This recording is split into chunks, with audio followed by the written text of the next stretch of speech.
look. The world's easiest performance car. Bridge, the usual one. Right folks, so welcome back to another video. We're doing another comparison today. This time it's the Mark 8 Golf R again, but we're pitting it up against a Mark 7.5R 2018 one. The main plan for today is just to see how they both stack up on the same bit of road. As you've seen, we've done about 2 videos on this particular car already. It belongs to my friend Faris, so big shout out to him. Now this car has been provided to me by the guys at Marion Vehicle Specialists. They actually supplied my R32 a few years ago, so yeah, big thanks to them as well. I'll leave all the respective links down below, make sure you do check them out.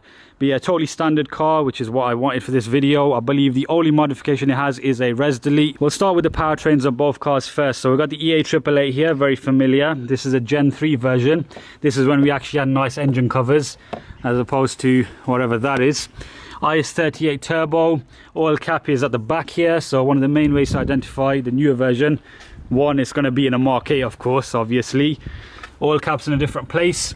The turbocharger is also different, so we've got a Continental unit on this. Power wise, these things make around 320 PS allegedly. On paper they definitely feel a lot quicker to drive, and these is around 300 or 306 horsepower, whichever way you want to put it. Both have a 7-speed DSG. The earlier Mark 7R had a 6-speed, which was a DQ250. This is a DQ381, and I'm pretty sure this is a 381 as well. Now this car is a performance pack, so the top speed's delimited.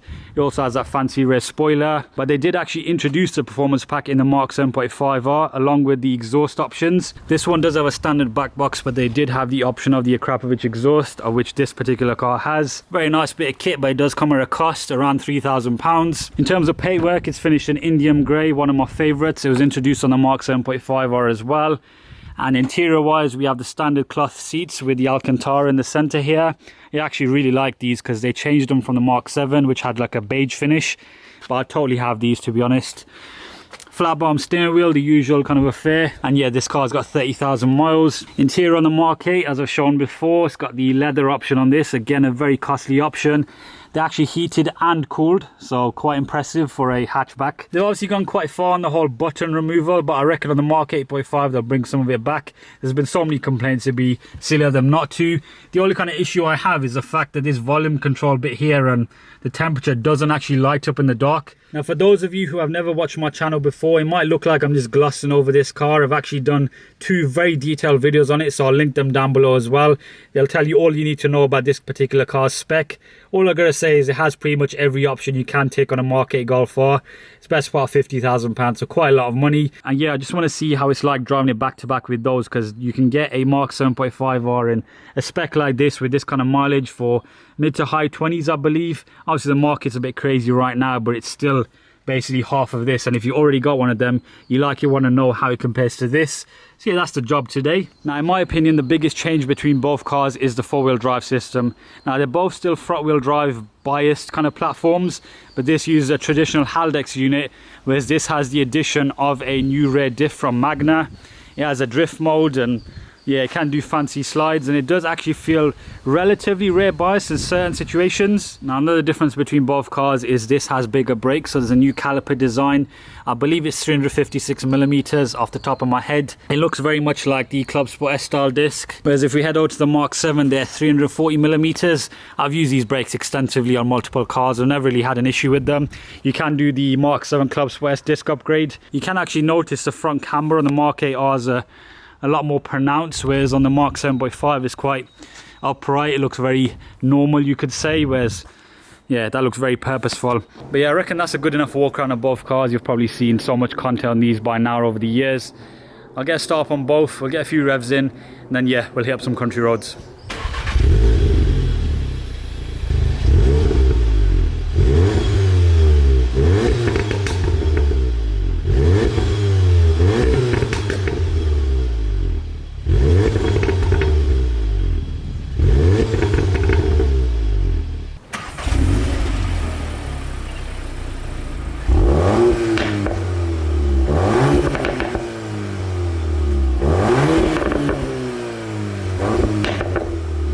Okay, so we're starting with the Mark 7.5R first. Apologies about the glare here, I will move on in a second, but I thought I'd show you that we're using the exact same route as we did in the previous comparison with the RS3 and all of that. So yeah, we'll do some first impressions essentially. It's been years since I've been in a Mark 7.5R, totally standard one. So I'm quite excited to be honest, because yeah, my very first performance car was an S3 facelift, which is essentially this car. Few things to note, res delete as I said, but this car doesn't have DCC. But I'm sure it'll be pretty good anyway. Their bridge. Now I've already got it in race mode and traction is in sport. It's so much easier to do it in this thing than the Mark 8. You've literally got a button here, nice and simple. Floor it, I haven't floored one of these in years.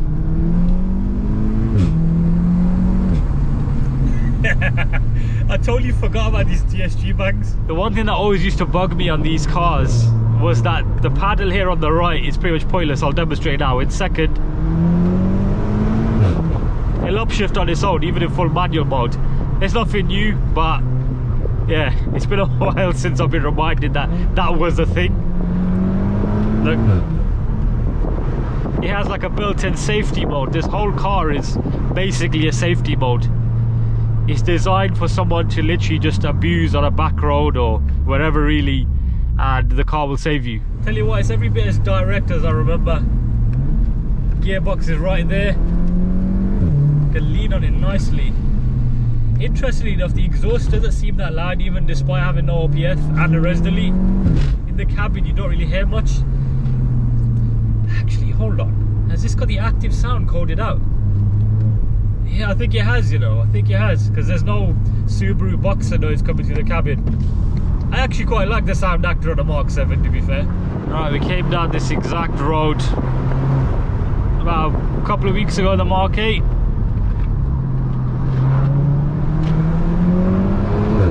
Yeah, you don't feel any power being sent to the back like you do in that car. It's still very efficient, it dominates the road, and it's a fantastic car for the money. Just, it's more one-dimensional, if that makes sense. Still got a fair bit of pace, man. That's a standard car, that. Now there is one memory that's rushing back to me now that I've been driving this for maybe about 20 minutes or so. You know that feeling of once you've like given it some and you've pushed it a couple of times around a few corners and you've floored it, you kind of had your fill, like there's nothing more to learn from the car, it's just the same.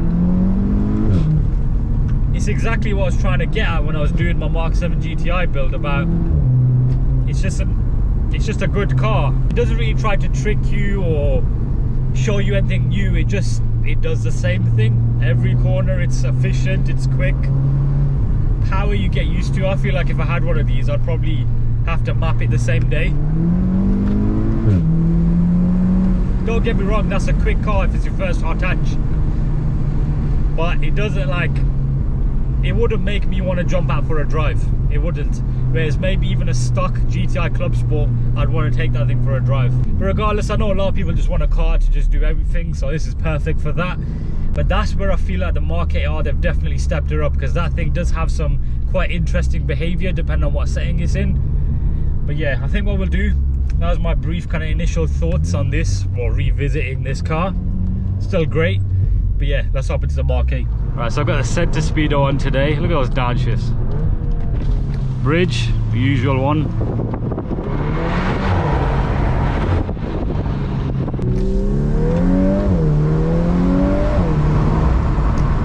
Okay, we're back in the Mark 8R again. This is the third video I'm doing on this car. Can't seem to get enough of it though, because every time I hop in it I just feel like I need one. I just can't wait till these ECUs are unlocked, because the tuning scene is going to be amazing. Now, obviously in the last video we compared it to the RS3, obviously a car that's above this in the rankings, but today's comparison is obviously a lot more relevant, you could say, because a lot of people own Mark 7s and 7.5s and they're seeing the price of these things and they're like, oh, is it worth the upgrade? Now there is one thing I do want to say, the Mark 7 and the Mark 7.5R, when they were new, were never cheap cars. My friend who owns this car actually had a fully spec'd up Mark 7R when they first came out, and I'm pretty sure that's setting back just over £40,000. So obviously you had best part of 7 years and more options. You can see why this thing's now 50k. Still a lot of money, but that's just the way of the world. Yeah, look at those downshifts. They're good on the Mark 7.5, but these are even better. But here's probably arguably one of the more nicer features of a Mark 8. I've got it in second gear. See that? This right paddle actually does something now.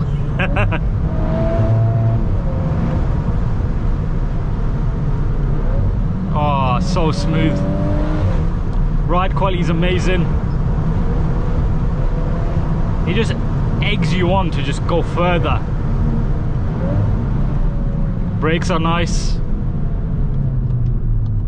I'll be interested to see what the condition of the brakes are, to be honest, because this thing's got 18,000 miles on it now.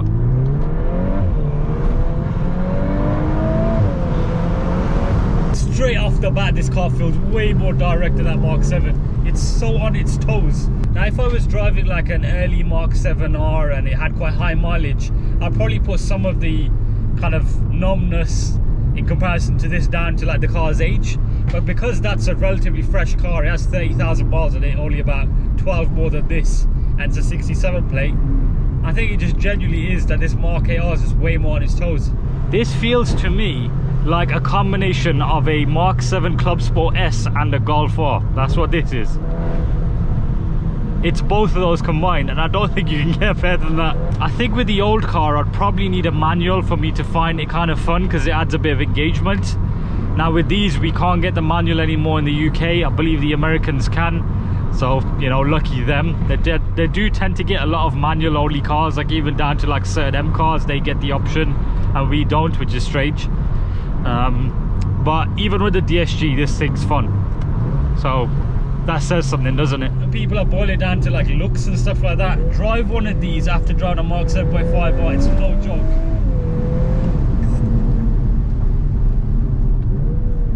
Comments are going to be, Hamza, when you buying one? We all know when that's going to happen. See, look at that, it turns, it pivots around.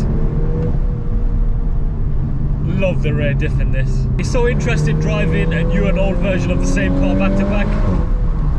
There's little things I'm noticing about this now that I didn't notice before. The fact that when you press the downshift, the throttle's just a bit crisper. The 7.5R just feels a bit like it takes an extra second, or split second even. It's not even like a big gap, but it's just noticeable. Steering doesn't have much feel, but yeah, I think all the fancy camber settings and all of that, it all adds up. It all adds up. I've just noticed that the fuel lights come on, it's saying it's got 30 miles left, so that's interesting. It's drank more fuel than the Mark 7.5R. I've driven them both for equal amount of time, and this started off at around 95, I believe. So yeah, it drinks more. Maybe it's just because it encourages you to drive a bit more aggressive that you end up using more fuel, but it is what it is. It's part of the fun, isn't it? Now I think I've covered everything that I wanted to cover between driving both cars back to back. This was meant to be like a one take really. I've got plenty of experience with this thing, so I kind of already know what to expect, but it was more of a refresh on the other car. But what we'll do, we'll head back home now. I'll do a little conclusion of what my sort of gatherings were today, then yeah, we'll wrap up the video. Right folks, so we're now back at home. It's actually been about a week or so since I filmed those driving clips. I've had some time to reflect on the topic, and I thought I'd add a few more bits into it.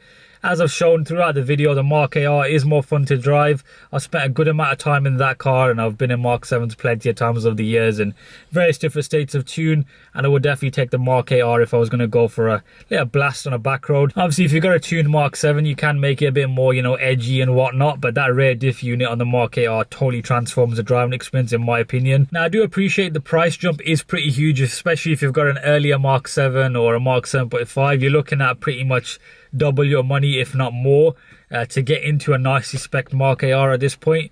I get that, but you always got to remember that these R model Golfs were never cheap cars to begin with, and yeah, the methods of getting into a Mark 7 were just a lot easier than they are now. 2014 and 2015, those days were the good days where you could get like cheap deals and get into cars for next to nothing. I can't really see any of those deals on the Mark 8R anymore. Supply just isn't there, so it wouldn't make sense for Volkswagen to do that. So yeah, that's pretty much my take on that particular part of the pricing topic. But then we've got those people who spent good money on their 7 and 7.5s. I'm guessing the incremental cost for the Mark 8R for them is probably not so much, because it's probably another 5k, but then it's in line with everything these days. Everything seems to be 5 or 6k more. I think the car definitely feels up market to me. I just feel like there's a few extra bits I need to do, like add in some physical buttons. So maybe the Mark 8.5 is going to be the one to wait for. But yeah, there's a bunch of ways you can look at this topic. All I gotta say is a new car's an upgrade. Yeah, some of you may not like the looks, but jump in one, take it for a drive, and let me know what you think anyway then. But yeah, folks, that's pretty much my ramblings for today. Let me know if you enjoyed it. Drop a like if you did. Also, subscribe for a lot more content to come. And let me know your thoughts down below in the comments. But yeah, I'll see you in a few days' time for the next video.